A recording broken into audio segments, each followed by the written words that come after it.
રાજકોટ તાલુકા police સ્ટેશનમાં એક રેપની જે ફરિયાદ નોંધાણી તેમાં આ ગામના ફરિયાદી બેન અગાઉ 2022માં સુરતથી કેશોદ જતા હતા ત્યારે લક્ઝરીમાં આ ગામના આરોપી રાહુલભાઈ લાખાભાઈ હુંબલ રહે ટીમીસ ગામ તાલુકો વંથલી જિલ્લો જુનાગઢ નાવ સાથે સંપર્ક થયેલ.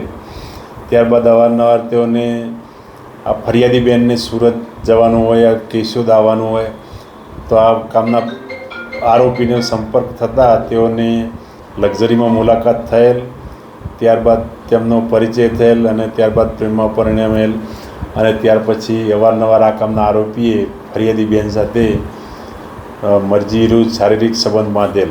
લગ્ન કરવાની લાલચ આપી અને બેન સાથે અવારનવાર શારીરિક સંબંધ બાંધેલ અને ફરિયાદી બેનના પતિ સાથે છૂટાછેડા લેવડાવેલ વગેરે હકીકત છે. આરોપીની ધરપકડ થઈ ગયેલ. ગુનાહિત ઇતિહાસ કંઈ નહીં. આ છે એમાં મારઝૂટની કલમ લગાડેલી જ છે. સાંજ સમાચાર ફેસબુક પેજને લાઇક કરો, વિડીયો શેર કરો અને વધુ વિગતવાર સમાચાર માટે sanssamachar.net વિઝિટ કરો.